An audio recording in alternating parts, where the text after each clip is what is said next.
Hello everyone, welcome to Magnet Brains. My name is Hemant. तुमने स्वागत किया जाता है आपके अपने चैनल मैग्नेट ब्रेन्स पे, जो प्रोवाइड करता है quality education full course content के साथ। जी हां, फुल कोर्स कंटेंट के साथ सर, मजेदार। पूरे यूट्यूब के अंदर एकमात्र ऐसा चैनल जो आपको प्रोवाइड करता है quality education full course content के साथ। केजी से लेकर 12 तक की एजुकेशन दी जाती है। जी हां, इसमें सारे सेगमेंट्स को कवर किया जाता है। सर कौन से सेगमेंट्स? सर जी सारे topic wise, MIQs, MCQs, NCERT solution, one shot, आपके सब कुछ। और उसके बाद ये आता है आपका क्विक रिवीजन। सर इससे मजा आएगा? मैंने कहा अरे बिल्कुल आएगा सर। साथ ही साथ DPPs, daily practice problem, PYQs, e books, e notes, इसकी लिंक आपको डिस्क्रिप्शन में मिल जाएगी। और सर इसी की प्लेलिस्ट भी आपको नीचे मिल जाएगी कि अगर किसी का कोई टॉपिक छूटा हो तो वो जाके वहां से पढ़ सकता है। कोई दिक्कत की बात नहीं होगी, बिल्कुल कोई दिक्कत की बात नहीं होगी, कोई प्रॉब्लम की बात भी नहीं होगी। तो करें चालू, करें फटाफट। जी हां बिल्कुल करते हैं सर, और देखते हैं स्ट्रक्चर ऑफ एटम में क्या होने वाला है। मजेदार, शानदार, लाजवाब। तो सर ये क्विक रिवीजन आपके बहुत काम में आने वाला है, क्योंकि सर ये चैप्टर इंपॉर्टेंट है। ये चैप्टर आता है, ये नीट और जेई का भी फेवरेट चैप्टर है सर, क्योंकि बहुत बड़ा है। मतलब वो कहते हैं ना, इसको लगा डाला तो लाइफ झिंगा लाला, बिल्कुल झिंगा लाला। ठीक है, done done done done done. चलिए, ओ सबसे पहले फंडामेंटल पार्टिकल्स के बारे में बात कर रहे हैं। देखिए, स्ट्रक्चर ऑफ एटम में फंडामेंटल पार्टिकल्स अपन जानते हैं तीन होते हैं, इलेक्ट्रॉन, प्रोटॉन और न्यूट्रॉन। मॉडल्स की बात करी फिर, प्लम पुडिंग मॉडल जो 1904 में दिया था, किसने? जे थॉमसन ने। और उसमें उन्होंने बोल दिया था electrons embedded in a positive charge. पूरा पॉजिटिव चार्ज था, उसमें बीज जो थे अपने वो किसकी तरह थे? इलेक्ट्रॉन्स की तरह थे। और बस ये बता दिया था उन्होंने, इसके अलावा कुछ भी नहीं। तो अब भैया के ड्रॉबैक्स आए। Unable to explain the result of scattering of experiment carried out by Rutherford. Rutherford का कोई भी एक्सपेरिमेंट नहीं समझा पाए। इलेक्ट्रिकली न्यूट्रल कैसा है ये भी नहीं समझा पाए। स्टेबिलिटी ऑफ एटम ये सब कुछ भी नहीं बता पाए थे। डिस्कार्ड हो गया, भैया साहब चले गए, कोई दिक्कत की बात नहीं है। फिर आए हमारे रदरफोर्ड मॉडल। कौन आया भैया? रदरफोर्ड मॉडल आया। हमने कहा ठीक है सर, देख लेंगे इनको भी, एक एक करके देख लेंगे, कोई दिक्कत की बात नहीं है। बढ़िया शानदार तरीके से। क्या सर? शानदार तरीके से। ठीक है, चलिए। फिर आया रदरफोर्ड में tiny very dense positively nucleus. इसने बोला बीच में ही न्यूक्लियस पाया जाता है, शानदार तरीके से। Diffuse electron cloud unexplained. ठीक है, मतलब यहां पर आपका इलेक्ट्रॉन क्लाउड डिफ्यूज होता है पूरे में, फिक्स नहीं है कोई कि इलेक्ट्रॉन क्लाउड फिक्स होता है, ऐसा नहीं है, हर जगह पे बिखरा हुआ है। तो डिफ्यूज इलेक्ट्रॉन क्लाउड था। अब इनके भी ड्रॉबैक आए थे, इनके भी ड्रॉबैक आए थे। ठीक है, रदरफोर्ड भाई के भी स्कैटरिंग सब कुछ इनका आया। The stability of an atom बिल्कुल नहीं समझा पा रहे थे, क्योंकि इनमें अगर इलेक्ट्रॉन घूम रहा है तो इलेक्ट्रॉन घूमते घूमते घूमते कोलैप्स होते होते कहां गिर जाएगा? न्यूक्लियस पर। न्यूक्लियस पर गिर गया तो कोलैप्स हो जाएगा। तो कहां से स्टेबिलिटी दी? नहीं बता पा रहे थे सर, नहीं बता पा रहे थे। The electronic structure of atom, ये भी इनका ड्रॉबैक था। ये भी इनका क्या था सर? ड्रॉबैक था। तो हमने कहा ठीक है सर, प्लम पुडिंग हो गया और रदरफोर्ड मॉडल हो गया, कोई दिक्कत की बात नहीं है, 1911 में। ठीक है, डन। आगे देखो, फिर आया सर जी बोर्स। एक तरफा काम था सर। ये भाई साहब ने जो काम किया था, दुनिया मानती है इसका लोहा। Bohr's model, Bohr's atomic model, इसका लोहा मायने लायक था। मतलब पब्लिक आई कहती है हाँ यस हम बताएंगे, आप टेंशन नहीं लो। हमने कहा ठीक है। Atom consist of small heavy and positively charge nucleus in centre, revolve around the nucleus in a fix path call orbit. इनने कहा सेंटर में न्यूक्लियस होता है भैया। हमने कहा ठीक है, सही बात है। और उसके अराउंड सर्कुलर पाथ होते हैं जिसमें इलेक्ट्रॉन्स घूमते हैं। कौन घूमते हैं सर जी? इलेक्ट्रॉन्स रिवॉल्व करते हैं। कौन रिवॉल्व करते हैं सर जी? इलेक्ट्रॉन्स रिवॉल्व करते हैं। रिंगा रिंगा रोज, रिंगा रिंगा रोज, ऐसे इलेक्ट्रॉन्स घूमते रहते हैं, कोई दिक्कत की बात नहीं होती। हमने कहा ठीक है। The electron can revolve only in those orbit whose angular momentum is an integral multiple of h/2 pi। उनने कहा इस ऑर्बिट में वही इलेक्ट्रॉन पाया जाएगा जिसका एंगुलर मोमेंटम होल नंबर हो। क्या हो सर? जिसका एंगुलर मोमेंटम क्या हो? Whole number. मतलब NH/2 पाई। मतलब ऐसा होना चाहिए h/2 पाई, मतलब 1h/2 पाई, या फिर 2h/2 पाई, ये भी चल जाएगा क्योंकि ट्वाइस है होल नंबर, या तो फिर 3h/2 पाई, या तो 4h/2 पाई। सर कहीं पे भी 0.5h/2 पाई नहीं हो सकता, आधा, पौना, नौना, सवा, डेढ़, ये सब नहीं होता यहां पे, यहां पूरा होता है। तो उन्होंने कहा वो इलेक्ट्रॉन उसी ऑर्बिट में पाया जाएगा जिस ऑर्बिट में उसका एंगुलर मोमेंटम कैसा होगा, होल नंबर। ये देखिए इसका एंगुलर मोमेंटम कैसा होगा, nh/2 पाई, जहां पर n की वैल्यू 1 2 3 ऐसी वैल्यूज आपको देखने को मिलेगी, वो ही कहलाएगा उसका होल नंबर एंगुलर मोमेंटम का। हमने कहा ठीक है सर, सही जा रहा है। सर एक नंबर बात कह रहे हो, कोई दिक्कत की बात नहीं है, एक तरफा बात है, हम समझ गए आपकी बात, और यही बात से अपन को आगे चलना है। मैंने कहा ठीक है, मैंने कहा ठीक है। अब आगे देखो, as the distance of the orbit increases from the nucleus the energy gap goes on decreasing। मतलब कहने का ये मतलब है जैसे जैसे आपकी ऑर्बिट बढ़ती जाएगी, दूर होती जाएगी, तो एनर्जी गैप भी क्या होता जाएगा, रिड्यूस होता जाएगा। ये सारे पॉइंट्स दिए किसने, बोर्स मॉडल ने। हमने कहा ठीक है सर, बोर्स भाई ने हमारे पास बात रखी, ठीक है, लेकिन ऐसा नहीं था कि बोर मॉडल भी पूरा सही हो गया, भाई की भी खामियां निकाल दी। ऐसे लोग हम पूछेंगे क्वेश्चन, आपने बता दिया हमारी बात, ठीक है। आप ये बताओ, आपने हाइड्रोजन स्पेक्ट्रम तो समझा दिया था, मल्टी इलेक्ट्रॉन स्पेक्ट्रम कौन समझाएगा। हाइड्रोजन में तो एक इलेक्ट्रॉन था, आसानी से काम हो गया, इसलिए आपने हाइड्रोजन, पूरा बेस इनने हाइड्रोजन को लेके बनाया था, लेकिन पब्लिक ने घेर लिया। उन्होंने कहा भैया मल्टी इलेक्ट्रॉन एटम कैसे बताओगे, मल्टी इलेक्ट्रॉन एटम, ये देखो ऐसे, unable to explain the spectrum of multi electron atoms। और फिर जीमन इफेक्ट और स्टार्क इफेक्ट भी नहीं बता पाए कि सर जब भी कोई स्पेक्ट्रल लाइन जा रही थी मैग्नेटिक फील्ड और इलेक्ट्रिक फील्ड में, तो वो स्प्लिटिंग्स दिखा रही थी, तो वो नहीं बता पाई है। और distribution of electron in orbitals, orbitals के अंदर किस तरीके से इलेक्ट्रॉन की डिस्ट्रीब्यूशन है, ये भी नहीं बता पाए थे। कौन, बोर्स साहब, बिल्कुल नहीं एक्सप्लेन कर पाए थे। लेकिन ठीक है सर, मॉडल ने हमें काफी कुछ बता दिया था। इस मॉडल के लिए तो एक दिल बनता है, एक दिल बनता है इस मॉडल के लिए, तो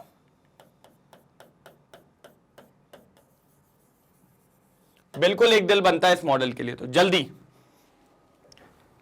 जल्दी जल्दी जल्दी हो जाए तो बताइएगा, ठीक है।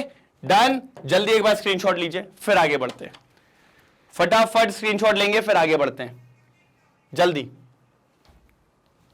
हो गया, डन। चलो अब आते हैं यहां पे स्ट्रक्चर ऑफ एटम में शेल सब शेल के बीच में। भैया अपन सब जानते हैं मैंने आपको पूरा पढ़ाया हुआ है भैया, वर्ल्ड ऑफ इलेक्ट्रॉन, इलेक्ट्रॉन के वर्ल्ड के ऊपर अपना डिस्कशन हो चुका है पूरा, पूरी तूफान मचाई हुई है, सब कुछ बताया था मैंने आपको। क्या बताया था, सर शेल होता है, सर सब शेल होता है, उसके बाद ऑर्बिटल होती है, इस तरीके से पूरी अपनी बात चलती जा रही थी। फिर इसी के बाद अपने क्वांटम नंबर्स आए थे, तो फिर मैंने आपको यही बताया था कि भैया सबशेल जो होते हैं उसके अंदर ऑर्बिटल्स भी अपने कई टाइप की होती है।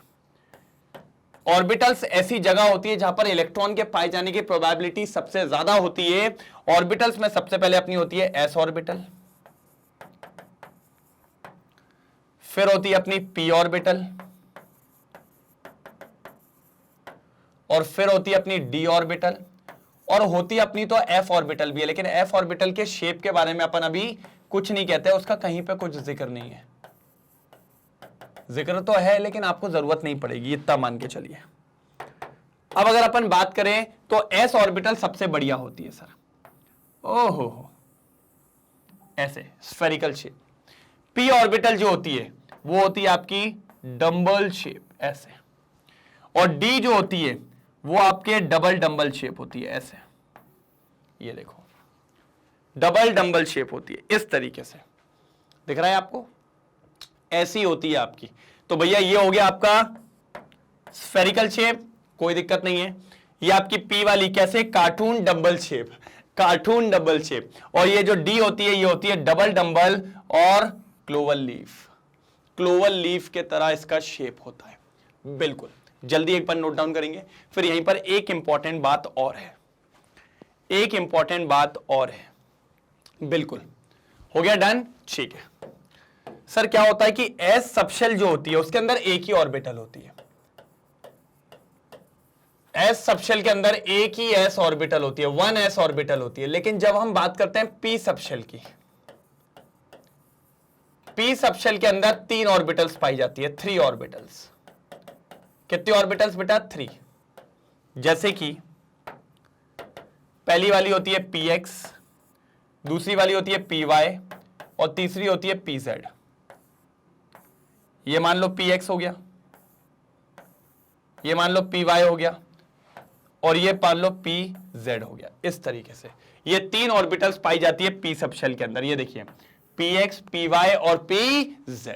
ठीक है, डन। जल्दी स्क्रीनशॉट लेंगे। सर ये सब पढ़ाया है बहुत बढ़िया तरीके से। ऐसे ही जब हम डी सबशेल की बात करते हैं, डी सबशेल के अंदर 5d ऑर्बिटल्स होती है। क्या होती है? 5d ऑर्बिटल्स होती है। लाइक 5d ऑर्बिटल्स होती है लाइक जैसे dxy, dyz, dzx, dx square minus Y square और dz स्क्वायर। और जिसमें भी मैंने आपको बताया था, क्या बताया था? इनको कहते हैं एक्सियल ऑर्बिटल्स, इनको कहते हैं एक्सियल ऑर्बिटल्स। और ये जो ऊपर वाली होती है इनको कहते हैं नॉन एक्सियल ऑर्बिटल्स। याद आया? ये एक्सिस पे नहीं होती। और नीचे वाली जो दोनों हैं वो दोनों एक्सिस पे पाई जाती है, ये दोनों एक्सिस पे पाई जाती है इसलिए एक्सियल ऑर्बिटल। ये तीनों एक्सिस पे नहीं होती इसलिए नॉन एक्सियल ऑर्बिटल्स। बिल्कुल शानदार तरीके से। तो ये कंसेप्ट था सबशेल का, जो कि बहुत बढ़िया पढ़ाया हुआ है। बस एक बार आप जाके तो देखो वीडियो, अगर पसंद नहीं आए ना तो बात करना मुझसे।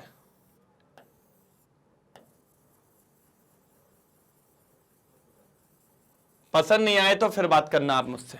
ये लीजिए, बिल्कुल शानदार। हो गया? कर लिया नोट डाउन? एक बार स्क्रीनशॉट लो बढ़िया तरीके से। देखो एस में एक भी नहीं होती इसलिए कुछ भी नहीं, सिर्फ एक ही ऑर्बिटल होती है और उसका शेप ऐसा होता है कि उसको आप डिफाइन नहीं कर सकते, इसलिए कुछ भी नहीं, कोई भी एक्सिस पे नहीं। ये px, py, pz, dxy, dyz और dzx तीनों की तीनों नॉन एक्सियल, और dx square minus Y square और dz स्क्वायर, इसको कहते हैं एक्सियल ऑर्बिटल्स। जल्दी इतना स्क्रीनशॉट लो, फिर आगे बढ़ते हैं फटाफट।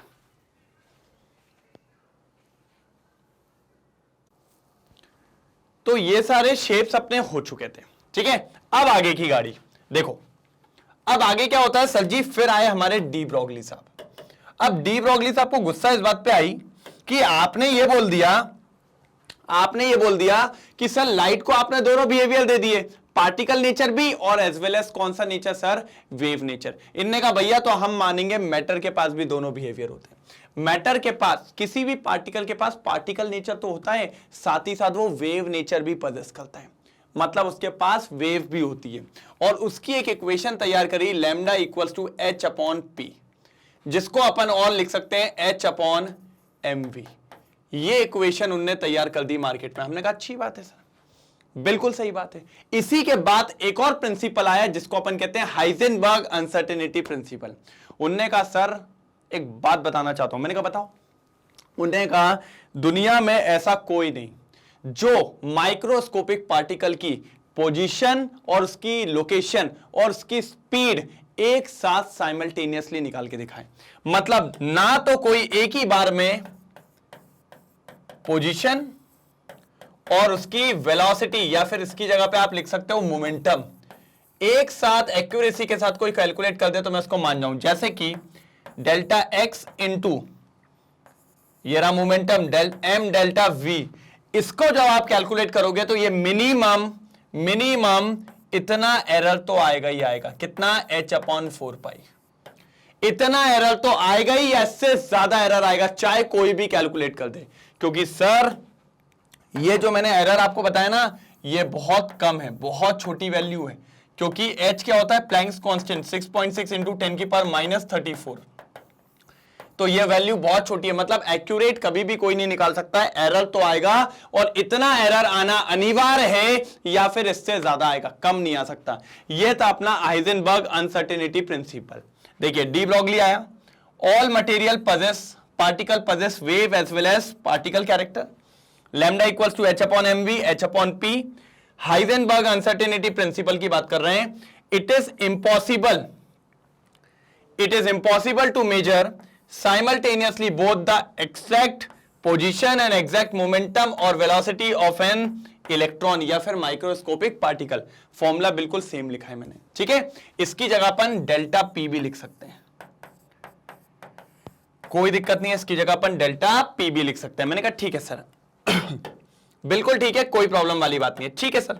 आगे स्कॉडेंडर मॉडल 1926। फिर भैया स्कॉडेंडर साहब आए, क्योंकि यहां से आने वाला है क्वांटम मॉडल। कौन सा आने वाला है? Quantum model, quantum mechanical model, जो अभी तक का सबसे ज्यादा एक्सेप्टेबल मॉडल है।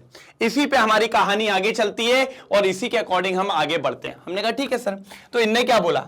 Probability density phi square is directly proportional to probability of finding an electron in an atom. The wave function is called orbital wave function or simply atomic orbital. तो यहीं से बात चल रही थी, क्योंकि यहां पर अपने हाइजेनबर्ग अनसर्टेनिटी प्रिंसिपल ने भी बोला कि हमने एक प्रॉब्लम, एक जगह निकाली है जिसका नाम है ऑर्बिटल, और इसमें इलेक्ट्रॉन के पाए जाने की प्रोबेबिलिटी सबसे ज्यादा है। फाइंडिंग एन इलेक्ट्रॉन, क्या सर?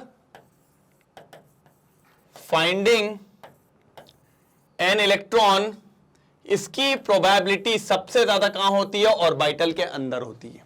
और सबसे ज्यादा ऑर्बिटल पाए जाने की प्रोबेबिलिटी क्या है? सॉरी, इलेक्ट्रॉन पाए जाने की प्रोबेबिलिटी क्या है? ऑर्बिटल। जैसे अगर मैं आपसे बोलूं, मैंने आपको तब भी एग्जांपल दिया था, जैसे एक रूम है, तो अगर आपसे कोई पूछता है भैया आपकी मम्मी से कि चिंटू किधर है, तो वो ये कहते हैं चिंटू रूम में होगा। क्यों रूम में क्यों बोला? क्योंकि भैया अगर देखा जाए तो 12 घंटे सोता है चिंटू उसी में, उसके बाद दिन के आधे काम भी वही करता है, तो मैक्सिमम चांस वो कहां होता है? रूम के अंदर। इसीलिए उन्होंने कह दिया वो रूम के अंदर। भले हो सकता है वॉशरूम में बैठा हो सकता है किचन में खाना ले रहा था, हो सकता है हॉल में बैठा हो, तो लेकिन उस वजह से उन्होंने कहां बोल दिया? वो कहां पर है भैया? चिंटू कहां पर है? चिंटू अपने रूम में है, बेडरूम में है। कैसा है? बेडरूम में। फटाफट नोट डाउन करेंगे इसको, जल्दी जल्दी जल्दी जल्दी, तेजी में नोट डाउन करेंगे तभी मजा आएगा। हो जाए तो बताइएगा। डन? चलो अब आता है सर जी लास्ट, जिसको अपन कहते हैं क्वांटम नंबर्स। ये होते हैं सेट ऑफ 4 नंबर्स।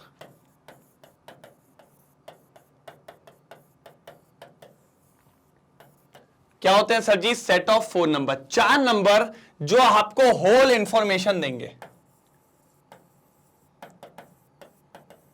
जो आपको होल इंफॉर्मेशन देते हैं about electron in an atom.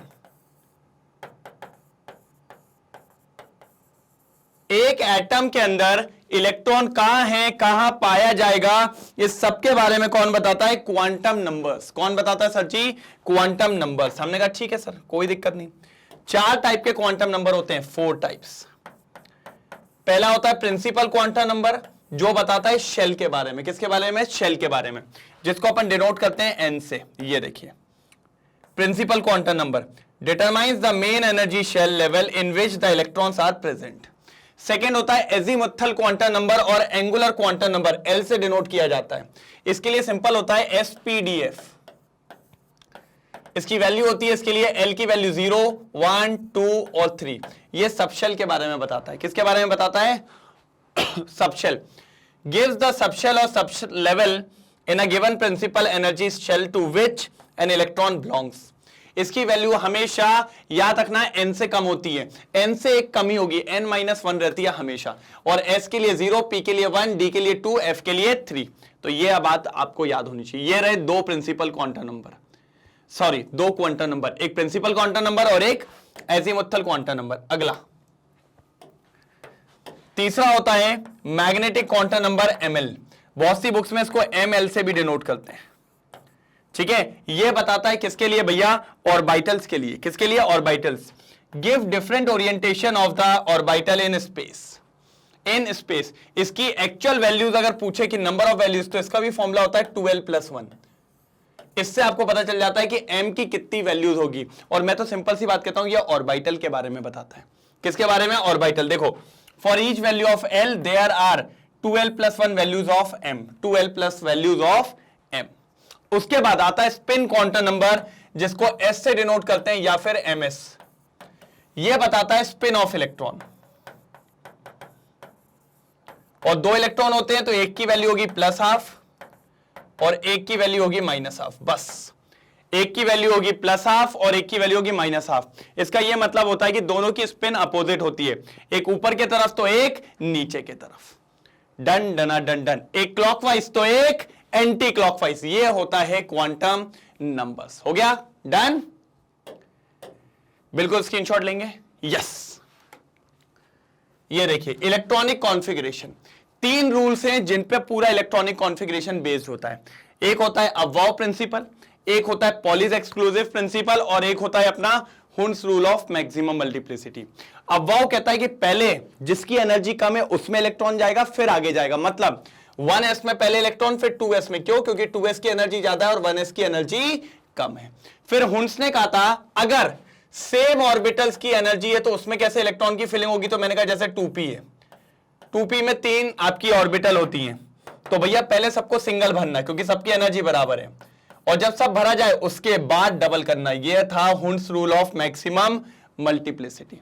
फिर आया पॉलीज एक्सक्लूसिव। पॉली ने कहा एक ऑर्बिटल में मैक्सिमम 2 इलेक्ट्रॉन हो सकते हैं, and that should be of opposite spin. कैसे सर? ऑपोजिट स्पिन के। कैसे? ऑपोजिट स्पिन के। जल्दी लेंगे, जल्दी जल्दी जल्दी स्क्रीनशॉट। हो गया? चल, बस इतना ही। क्लियर है? तो शानदार तरीके से पूरा 15 मिनट में जितना इंपॉर्टेंट हो सकता था लाके निचोड़ दिया आपके सामने। अब आपको पढ़ना है और पहले कमेंट सेक्शन में लिखना मजा आया कि नहीं, चमका कि नहीं चमका। जल्दी लिखेंगे जल्दी। फिर मिलते हैं अगले ऐसे ही शानदार लेक्चर में, ऐसे ही शानदार वीडियो में, सेम टाइम सेम जगह, सेम टीचर सेम ऑडियंस। चलिए तो कल मिलेंगे, तब तक के लिए bye bye. Thank you so much. Jai Hind.